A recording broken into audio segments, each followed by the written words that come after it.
I might get us started. So, welcome everyone, and thank you so much for joining us today on this webinar, How to 10x Your Ad Creative in the Next 30 Days. My name is Maddie, and I head up marketing at Magic Brief, but you will not be hearing a lot from me today, thankfully, because we are joined by Jamie, who is the founder of Defiant Digital, and I'll give a quick intro on him before we get into this awesome content that he's prepared. Defiant Digital is one of Australia's leading creative performance agencies, but before Jamie was a performance marketing legend, he was actually touring the world as a DJ, and he had global support from artists like Calvin Harris and Diplo and Martin Garrix. And I did suggest that we start this webinar with him on the decks, but maybe we can do that next time if this goes well. But Defiant Digital has helped countless brands break through 7- and 8-figure revenue numbers such as F45, Camilla, Telstra, SkinKandy, and many more by leveraging their experience from tens of millions of dollars in ad spend to scale these brands quickly, profitably, and efficiently. I'm going to switch my camera off now and hand this over to Jamie so you can take it from there. Thanks so much, Maddie. That was an awesome intro and really appreciate that. It's good to see a lot of people here. I know there's a bunch of agencies on here, a bunch of brands, freelancers, basically a lot of different people here who are probably thinking about the next quarter, Q4, which is just around the corner, 5 or 6 days away. And how can you make this the biggest one that you've ever had? How can you really 10x your ad creative output in the next 30 days? And that's exactly what we're going to be going through today. So let's get stuck into it, guys. First things first, just so you know what we're going to go through today, it's worked for e-commerce brands of all shapes and sizes, baby products, supplements.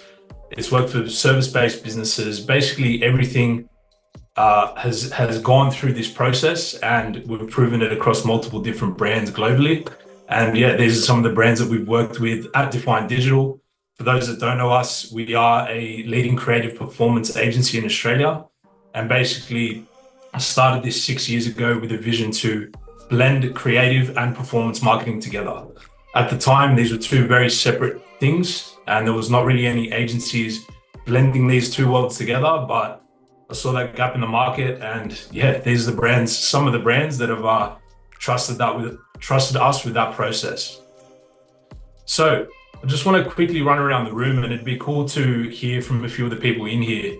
But these are some of the things that we hear all the time when it comes to creative performance, and I guess some of the challenges that people face. So drop an A, B or C, or drop all three if you want, if they're all a challenge to you. But it'd be really interesting to understand what kind of problems you guys are facing. So the first one is that every time you scale, performance dips. You try to turn up ads and ROAS goes too low, CPA goes too high, whatever the case may be, but your performance dips every time that you try to scale. This is one that we hear about all the time.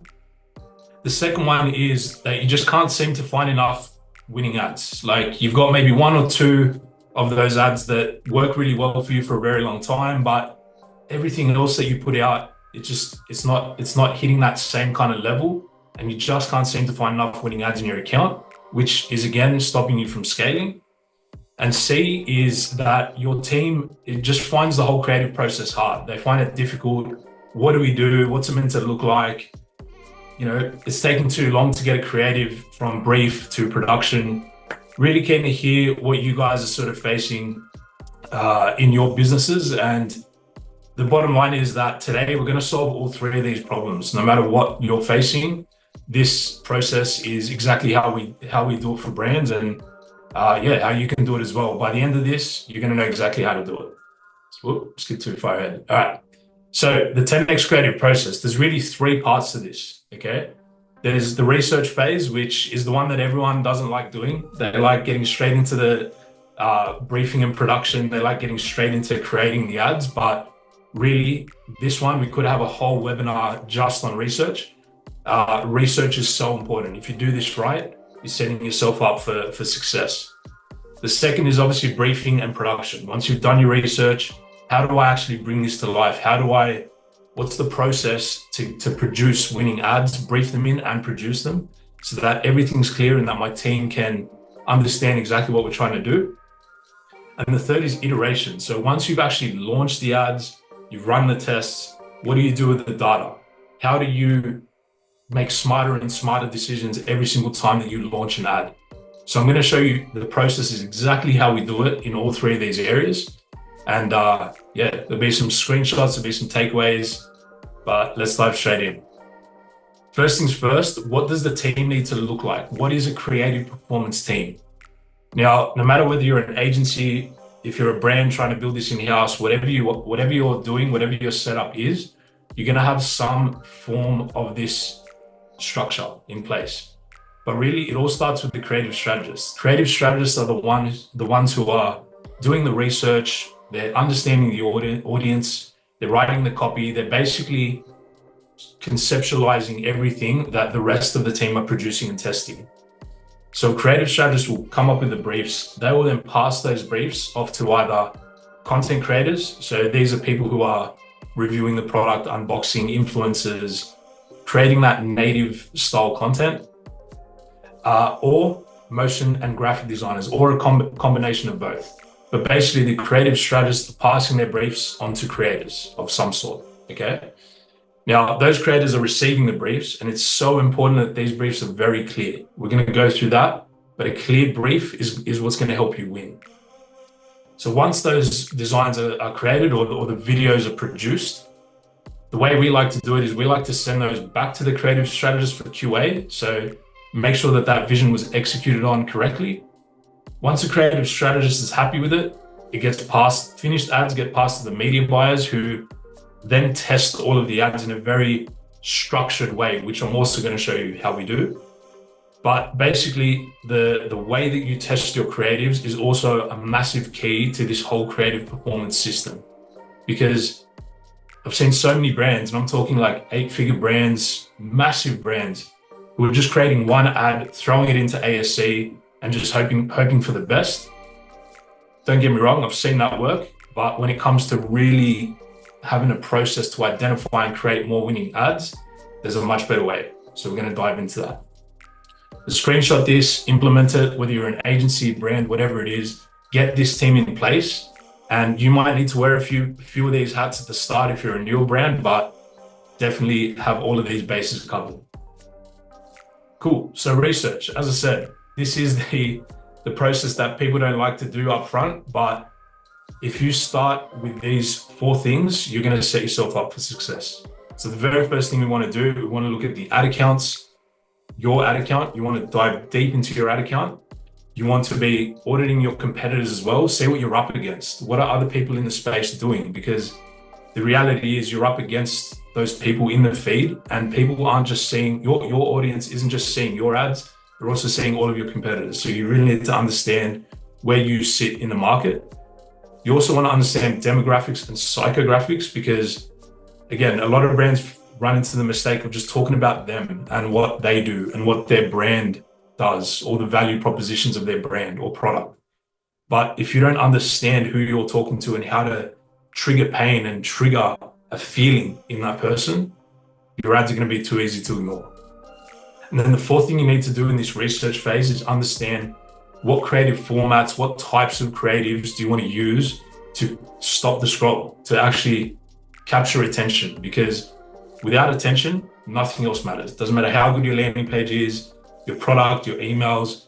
If you can't stop the scroll, people are just going to scroll straight past onto your competitors, or back onto memes or whatever it is that they're doing. So those 4 things are really what we want to focus on. Let's start with the ad account audit. So I could run a whole session on just how to audit an ad account, but the fact of the matter is you need to tell a story with your data. And the way that we like to do this is we like to look at 30 days, 90 days, and lifetime. We like to do an audit of those 3 different windows and really understand what's been working well for us more recently, which is the 30 and 90-day audit, and then what's been working lifetime. And the reason we like to do lifetime is because there's been so many occasions where we'll look at a brand and it was something that they were running 2 years ago that went so well for them, and they just haven't tried that recently. So we'll even take even that existing ad with all the social proof on it and just relaunch that again, and all of a sudden it starts to work again. It's just their audience haven't seen it for 2 years, but it was a great ad back then. So there's definitely opportunity in the lifetime audit as well. Basically, what we want to get out of this phase is we want to find what were the top performing ads, what landing pages were they going to, it's super important, and what were the sort of hooks, what was the messaging, what was the body of the ad that we were running that was successful in the past. This is the start of our research, and obviously this is going to give us some juice on what to start trying to really get this account firing. Okay, so your own ad account audit is the very first place to start. The second thing you want to do, as we said before, is really dive into your competitors and understand everything that they are doing. Okay, so a lot of people, one mistake I see is that they'll dive into an ad account of their competitors and they'll look at all the ads. They'll go from, what was the longest running ad? What are the ads that have been running the longest? Because obviously, if they've been running long, that means they're working. And yes, that is absolutely something that you should be looking at. But one thing that's often overlooked is their organic, right? If I'm up against a competitor, I want to look at their organic. I want to see what they're doing on organic, and I want to see if there are any trends or any videos that have been popping off virally, going way better than the rest of the videos. This is a cool example here. It's probably a bit small, but these two videos here are well and above the others and are doing really, really well in this organic profile. The reason we like to look at this is because, think about it, organic has earned its views, it's earned its engagement. With ads, we're forcing a message onto people. Organic is totally the opposite. So again, one of the best things that we do when we jump into an ad account is we take the organic winners, the videos that are performing the best organically, we put them into ads, and honestly, 9 times out of 10, that works really, really well for us. In some cases, we might need to tweak it, put a CTA, make it a little bit more ads friendly, but such a great thing to look at, a great thing to understand. And when you're auditing your competitors, go past the ad account, look at organic. And another thing is really funnel hack your competitors. Go into click on their ads, go onto their website, abandon cart, see what you're getting as an email flow. What are they offering? What are their retargeting ads like? Right? What are they hitting you with after you've been on their site?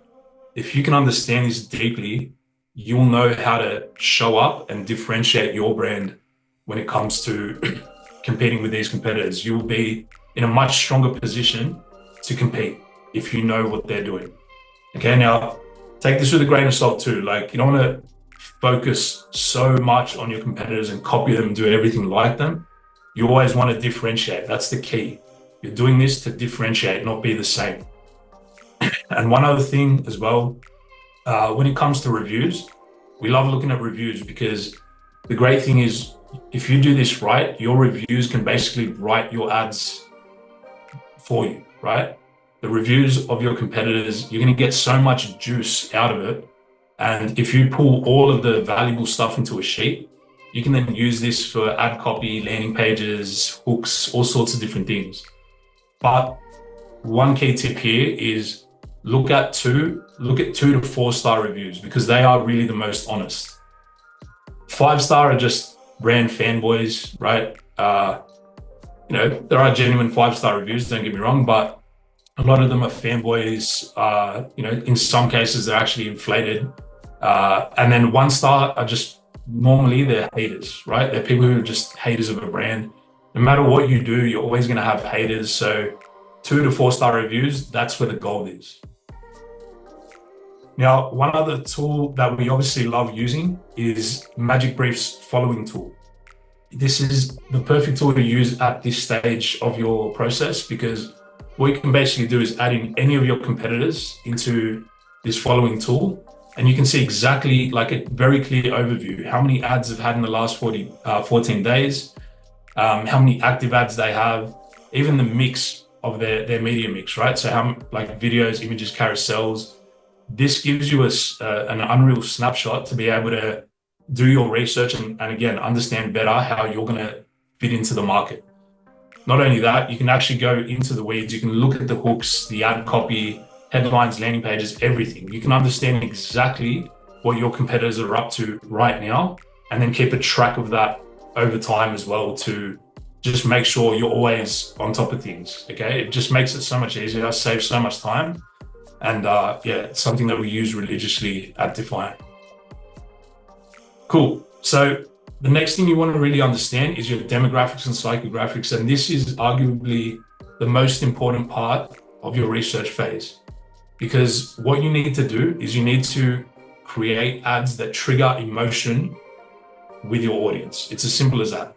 If you've got a vanilla ad that's just talking about yourself and talking about your product and features, no one cares. Everyone cares about what's in it for me. Okay, we have this little abbreviation because we're always trying to answer this question: what's in it for me? And if you haven't read this book, Cash Advertising, highly recommend it. Anyone who's running ads, anyone who's in marketing, read this book. They've got an amazing concept called the Life Force 8. And basically, these are 8 psychological triggers that we're all programmed. They're pre-programmed in us as humans. We all feel them. No one's exempt from this. So when you're making ads, if you can start with one of these triggers first, if not more than one, but if you can at least have one of these triggers, you know that your ad or your messaging is going to make someone feel something. And if you can do that, that's honestly a massive part of creating a winning ad in itself. If you can trigger people to feel something, you're going to win with your ads. So this stage is so important. Another thing that we want to do in this stage is we actually want to mine. So you've mined your customers, you've mined your competitors' reviews. Now you want to mine your customers' reviews. People who are actually purchasing from you, spending money with you. You want to understand why they're buying from you. What do they like about your product or service?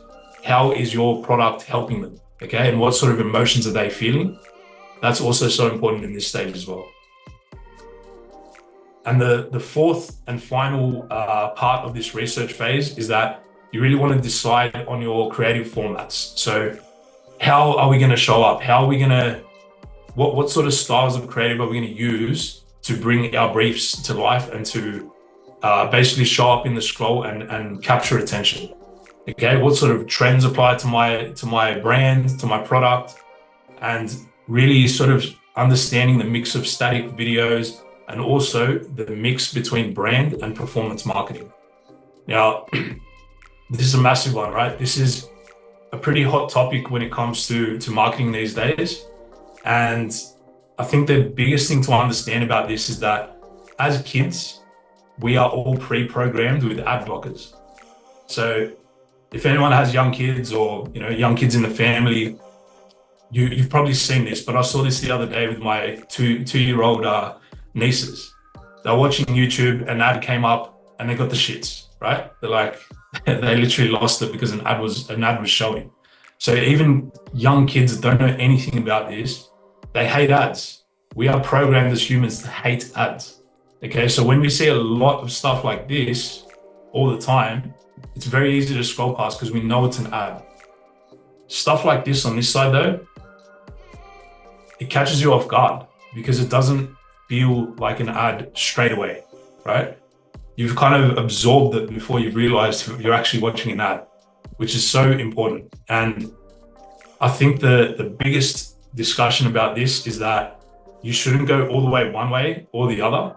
You should actually have a diverse mix of both, because the truth is these are still important. Even if they are scrolled past a little quicker, they're important because they really do. These are the ads that ingrain your brand in people's minds.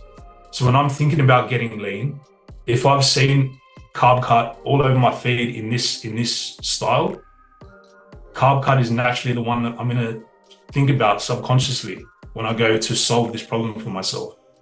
Okay, but chances are it was maybe something like this that hooked me in and got me to click in the first place for this to then show up in my feed later, right? With retargeting, etc. So this is where the balance between both is so important. I see so many gurus saying, no, go ugly ads, like all ugly ads, nothing else, forget brand. That's a mistake, in my opinion. And the biggest brands that we're working on have both. So just keen to pause there for a second and I guess get you to think what your percentage would be with this. Like if you look at your ad library right now, what percentage of your ads would be on this side versus this side, okay? If you're too heavily skewed to one side, think about producing more of this stuff, especially if you're skewed too far towards brand. Okay, I've seen many accounts that do really well with this kind of stuff, even like somewhat in the middle like this. But yeah, if your ads are all brand, I highly suggest tweaking that a little bit and balancing that out a little bit. So that's your static ads. And then when it comes to video ads, you've got so many choices. Yeah, these are just like a handful. I could have 10, 15 different slides of different styles. But again, as you can see, there's a bit of a mix here. This would be a great mix of different types that you could have in your ad library to be honestly just testing different formats, like what works best, what mix of creatives works best. Okay, so honestly, memes, they work so well. Motion design works really well. All of this stuff here can work for your brand, but you should be testing all of it at all times and really trying to understand, okay, what's moving the needle best for my brand, okay? And again, Magic Brief helps you save ads. It helps you just never run out of inspo. There is honestly endless inspo. There's so many tools out there. Inspiration for what to create should never be the roadblock ever, with all the tools that are available to you these days. So yeah, these are a few examples of many out there.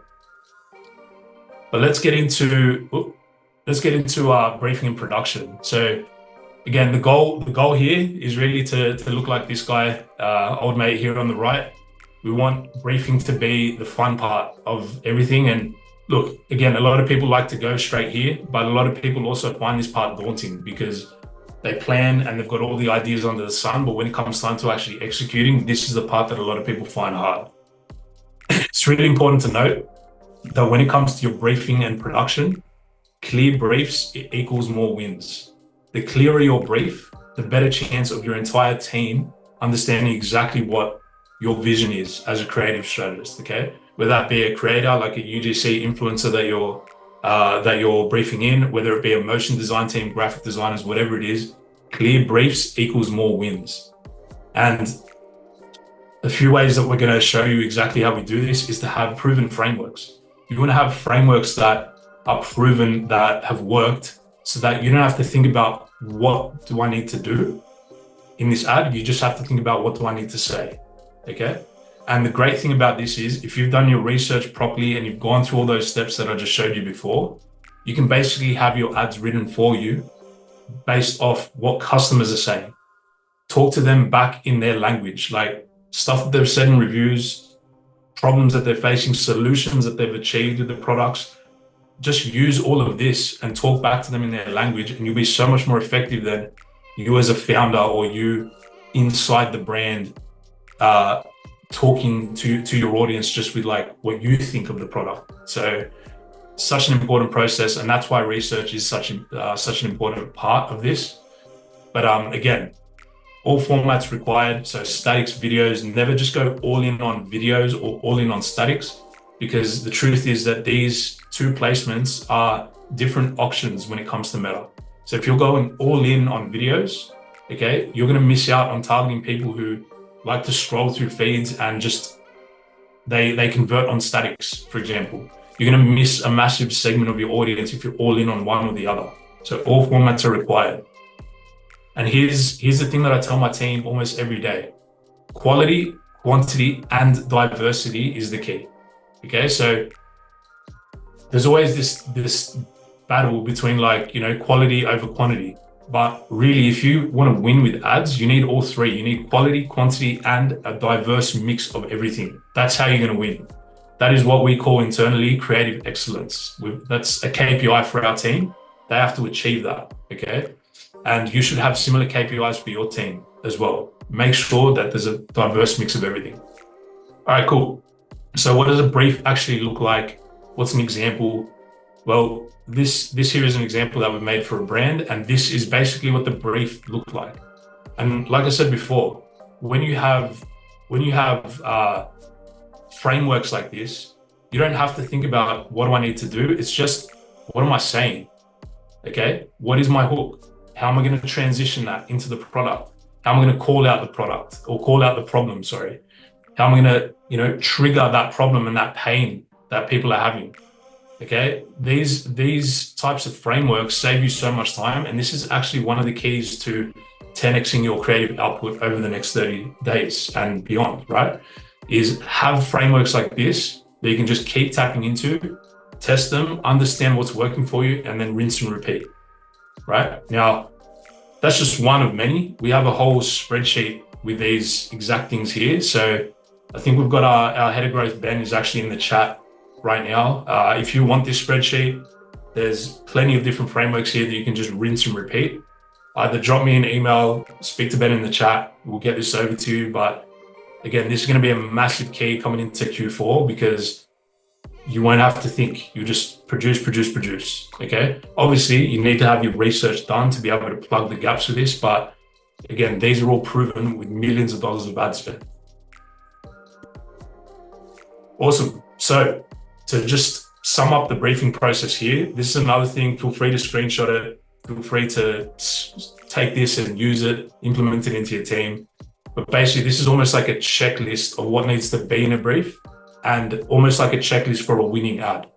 So again, like we said, always start with the trigger. So, our team will come in here, we've got this built out in ClickUp, but they will tick that they've actually selected a psychological trigger with their ad. So we're not just making something that's fluffy and vanilla and just talking all about us. No, we're actually picking something that's going to trigger some pain or some emotion of some sort, positive or negative, with our audience. We've selected the format. Okay, so this brief is a static brief. For example, we want it in 1x1, 9x16, for instance. A little tip here as well that we like to do is when we're creating videos, we like to create 9x16 videos, but we like to have all the core information in a 4x5 frame. So that way we only have to upload one asset, and when it gets cut for feed, it's in 4x5 and it still works. So yeah, just again, all of these little hacks, they all add up. If you're creating 9x16s and 4x5s every single time, again, it's just more time. And when you add all these little things up, it's time that you could be spent testing more things, creating more things. So again, bonus little tip there. Obviously the style, you need to choose a style. Like, what are you doing? Is it more of a performance ad? So is it a little bit more raw, a little bit more native? Or is it a branded ad? Are you using like motion design, 3D rendering? Is it a high production shoot? That kind of thing. Make a decision on that. And like we said, use both, okay? When it comes to your ad copy, we'll get into this a little bit deeper in a sec, but whenever we're creating an ad, we always like to have one short version of the copy and one long version. And we always split test both. So again, some people like to read. They like to watch an ad, then read a little bit, then they click. Other people don't even read the copy at all. Or if the copy is super short and it's in one line, that combination with the video is enough for them to click, and they prefer that. So having both and giving the machine both options allows you to understand what's working best for your brand. And then over here is just like a QA. So basically checking the quality of your ad before it goes live. Okay, I'm not going to go through all of these, but basically just a checklist on what a great ad actually looks like. So if you're going through this process and your creative strategist is QAing this before an ad goes live, the chances of success are going to be pretty high. Okay, so have these type of processes. These are really the keys to saving yourself time. Cool. So we've done our research, we've done our briefs, we've produced the ads now, and now it's time to actually test these ads in the ad account. Like, all of this work's been done. How are we actually going to start getting data, and how are we going to understand what's working best for us? Now, we call this the 3-2-2 method, and it's a popular method. It's definitely been out there, but we do it a little bit differently to how it's been out there in the past. Now, by no means am I saying that CBO is the only way that you need to go and the absolute best way to go in your business, or nothing like that, right? In fact, I care less. I tell my team this all the time.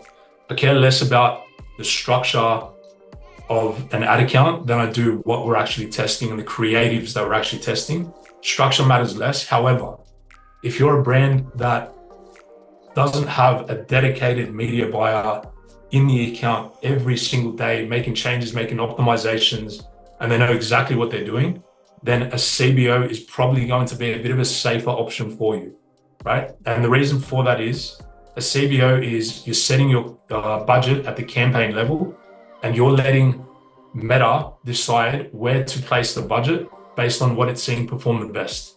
So it's basically like you're using Meta's AI to make decisions.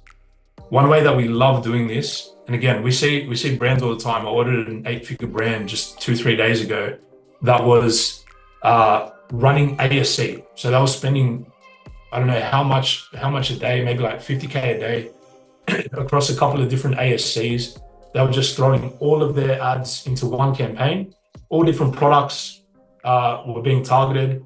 And the funniest thing is their best-selling products were getting, their best-selling products were getting less spend than just products that weren't even in their top 10 of bestsellers, right? Which was crazy.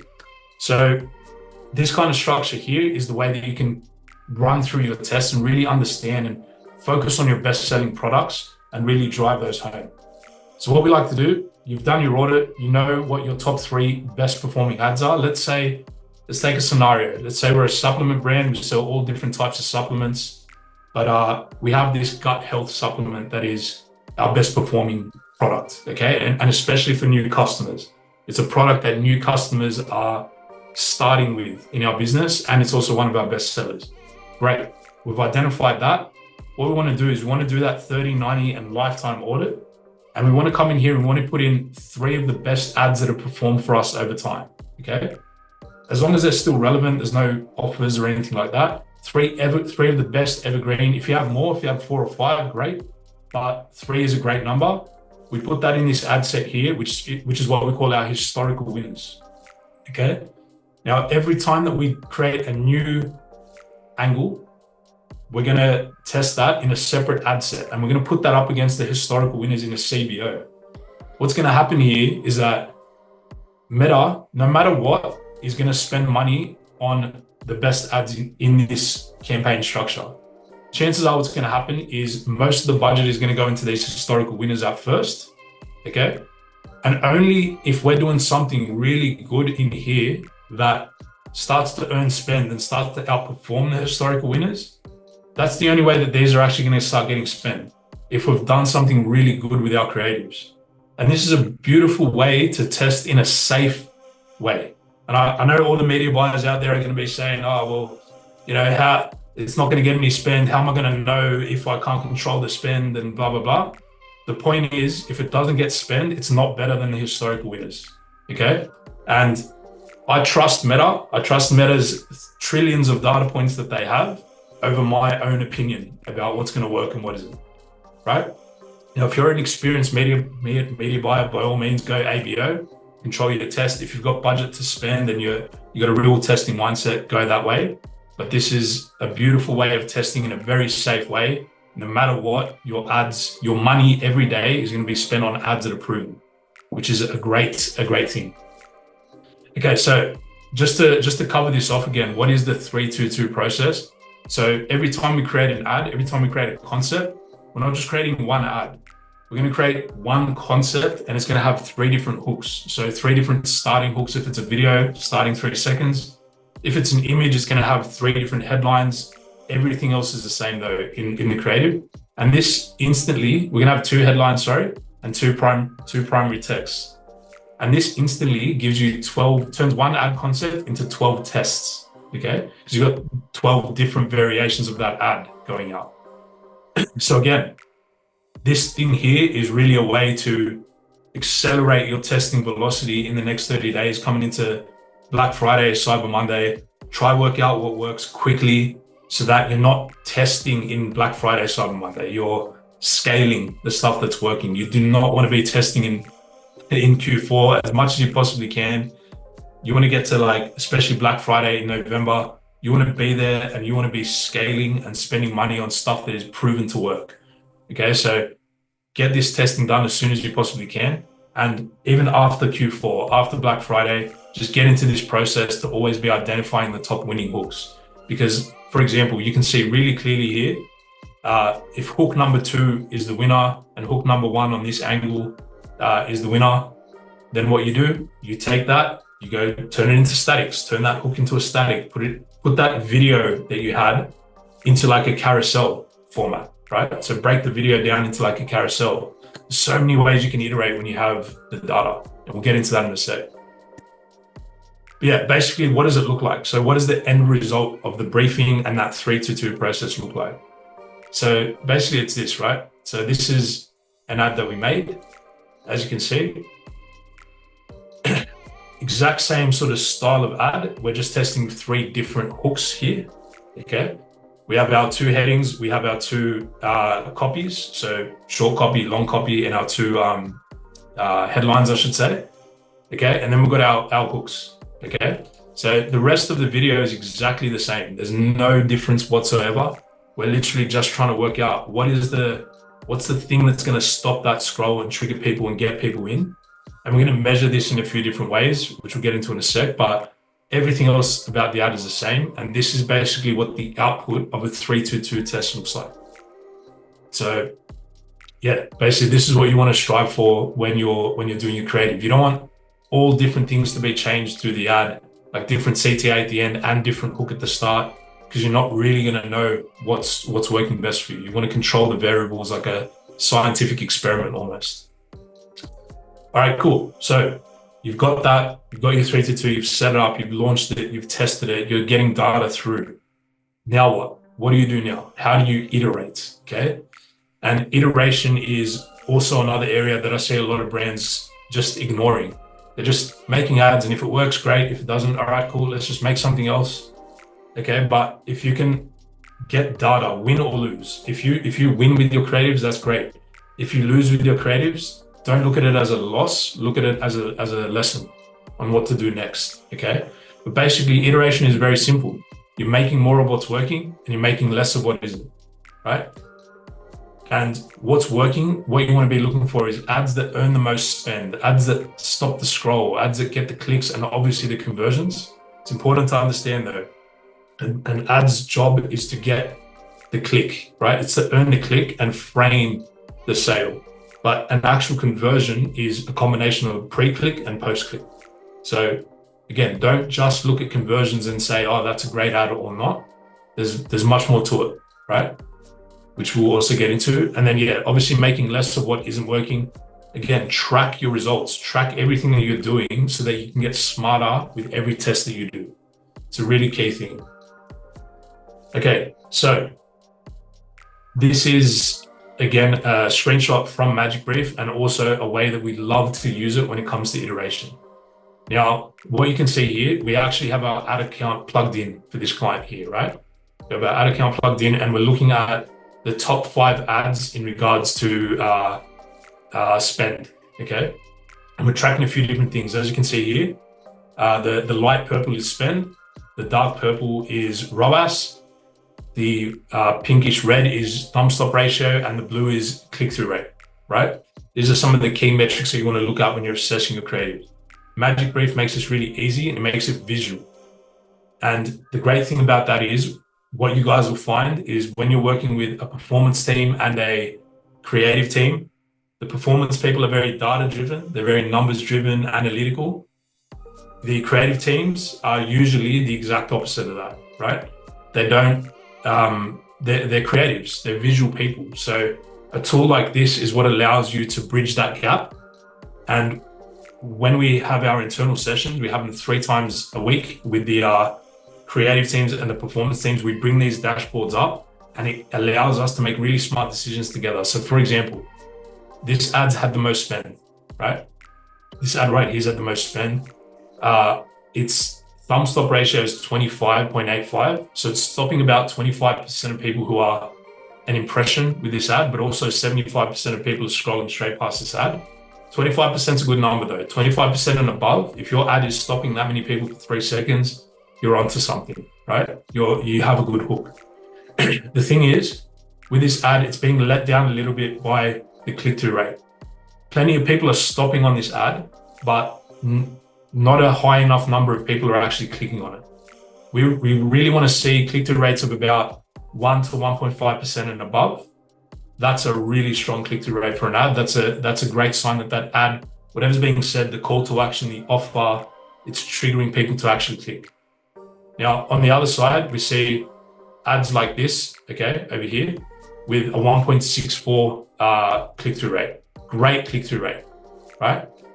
Now, if you combine the start of this video with the end of this video, you will have a winning formula. And that's exactly what's happened over here in this iteration over here. Okay, we actually combined those two together, and the end result was actually even better than individual click-through rates. Okay, so this is how, by using this data properly, you can start to formulate really winning concepts in your account. And again, Magic Brief just makes that so easy, right? Now, what do you do though when none of the data is working? What do you do when everything's on fire? Your click-through rates are low, like just things aren't working in your ad account? Well, again, assessing these metrics is going to tell you where to start. If your hook rates are low, you need to stop the scroll better. You need to hit people with a scroll stopper, use trends, hop on trends, native style content, make stuff that doesn't feel like an ad. So lean more towards that performance style of ad, right? Because anything below 25 is indicating that people are scrolling straight past your ads. Another thing that we like to look at is hold rate. So how long are people actually staying and engaging with your content? Okay, a lot of people don't look at this, but this is a really important one because, again, your ad's job is to get the click.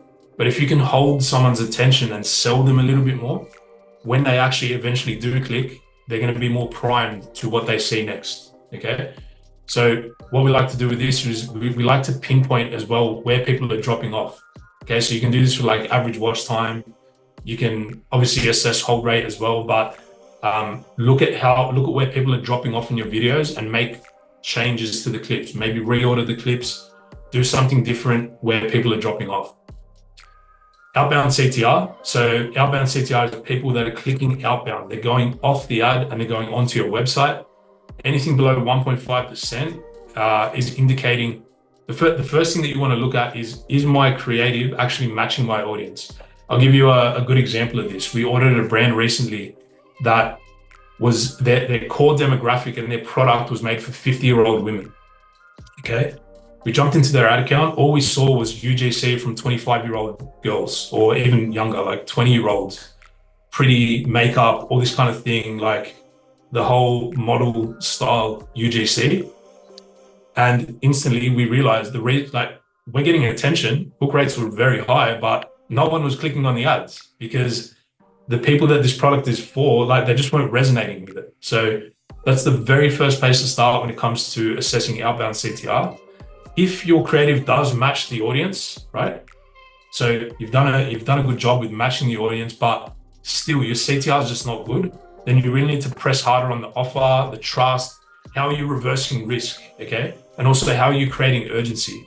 So there's so many ways to do this with social proof, etc. Obviously, risk reversal is a whole topic of its own, but if you can do these type of things, then once you have people's attention, you're removing all their barriers and you're giving them a reason to click. That's the key to CTR. Now, if all of the pre-click metrics are great, right? So if all of these are looking really good, but your bounce rate is super high, okay? So you should be measuring bounce rate off the back of your ads. Then you've got a problem with matching what you're doing in your ads to what people are seeing when they land. Okay, so the pre and the post click isn't matching up, and that's why people are seeing an ad, but they're landing on your page and they're just bouncing straight away, right? And if CPA is just too high overall and all your creative metrics are strong, then you really need to go past the ad account. Don't look just at the ad account if CPA is too high or ROAS is too low, okay? Go past the ad account, look at your entire funnel. Really put yourself in the shoes of someone who's clicking. What happens next? They see this and really break it down. Put yourself in the shoes of that end user, and this will help you improve that post-click experience, which is so important. And again, just remember, the ad's job is to earn the click, not generate a sale. An ad doesn't generate a sale, right? An ad gets someone's attention, tells them a bit about the product, and then gets them to the landing page. It's the combination of ad and landing page that generates a sale. Okay, so yeah, really important to look at more of these metrics. So key takeaways, guys, spend the most time on research and briefing. If you do this correctly, like we said, you're gonna have your ads written for you and they're gonna be hitting people with the actual pains that they're facing, the solutions that they need. You're gonna be talking to them in their language, right? This is gonna save you a ton of time. Never get complacent with volume and diversity, okay? So always, you need more ads than you think. You really do. You need more ads than you think. Don't ever get complacent with this just because you found 1 or 2 winning ads. Always be trying to push the boundaries with creative and always have a bank of creative so that if the test that you're running fails, you've got something next to just slot straight into the account. And then of course, the third one is to just use proven frameworks to rapidly increase your output. So as I said before, those checklists, those frameworks that we were showing you before, use those so you're not thinking about what needs to be in my ad, just what am I saying? What am I saying? And is that triggering a response? And those are the key takeaways, guys. That is it for today. I hope you got a lot of value out of that. And if anyone needs any help with this is our bread and butter. It's what we do every day. Get in touch and I'm more than happy to chat about this. Sweet. We do have some time for a Q&A. So I've already got some questions that I've collected throughout the session, but if you have any more, pop them into the chat now. So I'm going to kick off. Do you suggest performance ads at top of funnel and brand at bottom of funnel, or would you recommend testing both across all stages?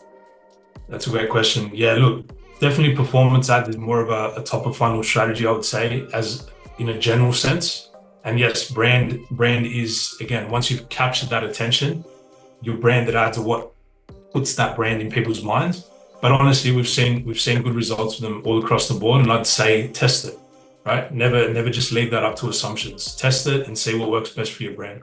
Great. Another great question. How do you balance the iteration of winning creatives versus testing new formats that work? So I think that question is asking, how much are you testing new stuff or how much are you keeping your top performers on? Advice on keeping variety while not having the ads looking too much alike.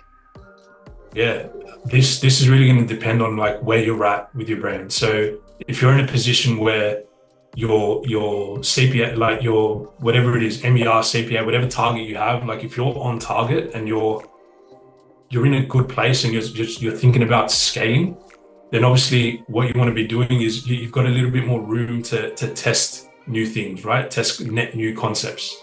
Okay, and obviously obviously you've got room to iterate on what's working because you've got things that are working and you can confidently say, yes, cool, let's make more of what's working. Right?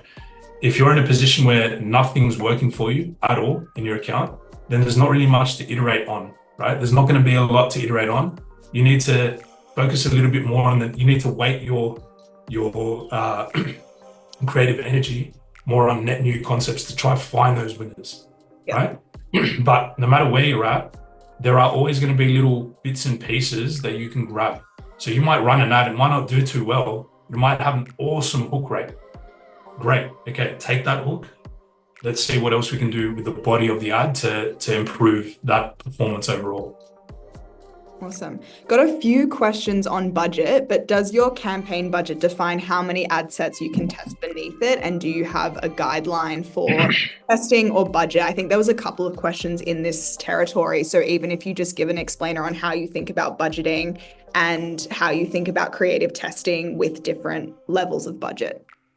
Yeah, that's actually a great question. So we've got like a little formula. Again, it's not like a be all and end all formula, but the way that we like to look at it is for every $1,000 of ad spend that you have in your account, you should have at least one creative being tested. So if I'm planning to spend 50 grand in a month, okay, I should have at minimum 50 ads live at any one time in the ad account. Okay. Yeah. It's just a general rule of thumb, but the reason we do that is because sometimes we jump onto an account and we see they're spending 10K a month, but they're running 70 ads. And it's like, with that, you're never going to get the data quick enough to know what to do next, right? That sweet spot of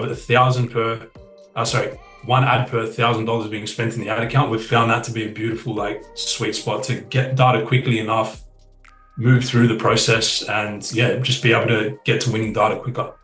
Yep, great framework. Another one here. Do you mix images and videos in one ad set, or is it better to test one format per ad set? Yeah, that's a good question. I like to control the variables. So if I'm doing a video, I like to have 3 different hooks, because 3 different hooks on that one video. But honestly, like, again, test it. The simple thing is test, because sometimes, like, I've been in a position where, I've been in a position where I've needed to move fast, and like my team will send 3 videos. One of the hooks I just didn't really like, but we had like another static laying around that we didn't use or something like that. And I've just been like, all right, let's chuck it in and see. And sometimes it's that static that just outperforms. Like it's look, there's no right or wrong. I don't think you can go wrong. Again, it matters less about like the formats in that regard than what you're actually saying. However, if you do have the budget to do it properly, structure the test, you're going to get cleaner data. You're going to get better end results out of it if you're controlling the variables and making it very like sort of scientific in the way that you're testing. Yeah. This one's quite specific, but how often are you looking at different attribution models in Meta? So 1-day click, 7-day click, 7-day click, 1-day view? Yeah, interesting question. I've had a lot of discussion about this lately. To be honest, we look at 7-day click, 1-day view, because it's just the way that Meta is as a platform. Meta isn't a last click platform, right? Meta, in my opinion anyway, Meta's job is to create awareness and get people knowing about your product rather than converting today as soon as they see the product straight away. Again, looking at both is great. We look at 1-day click as well, just to, when we're doing creative analysis, it's nice to see trends with, hey, wow, this particular ad is actually getting sales immediately. Great. We use it to tell a different story, but we optimize and run accounts on 7-day click, 1-day view. Awesome. Yeah. And anyone who's a Magic Brief user, you can actually change that within Insights as well and look at different attribution windows. Another one, what are your parameters for testing, e.g. how long or how many impressions to determine a winner? Or are you just doing this based on spend? So again, a general sort of rule of thumb, different brands have different appetites with this, but one way that we like to do it is sort of anywhere between like 3 to 5 times the target CPA. We want to make sure that an ad set has spent at least that before we make a decision.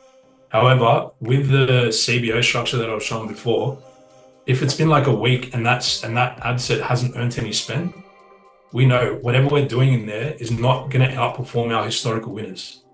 So we honestly turn it off and we start again. We move on, right?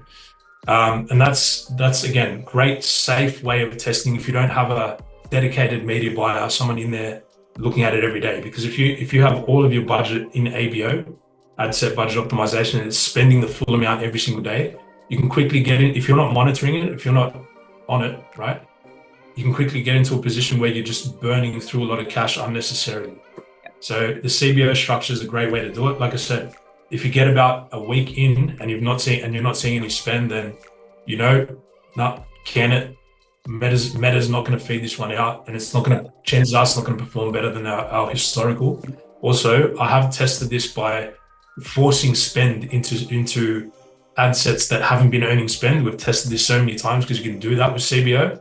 You can actually set a minimum daily spend on CBO. And every time I've done that, it has not performed. Yeah. So that's what gives me the trust to, again, trust Meta's trillions of data points over my opinion. Yeah, love it. Another question, when you add in new creatives, do you add to existing ad sets or do you create entirely new ad sets? Entirely new ad sets, yeah.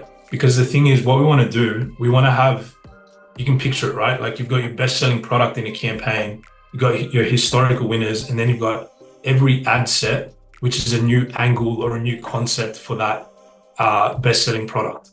What you then get after a few months of doing this, or even a few weeks of doing this, you get this beautiful like track record of everything that you've tried for that best-selling product.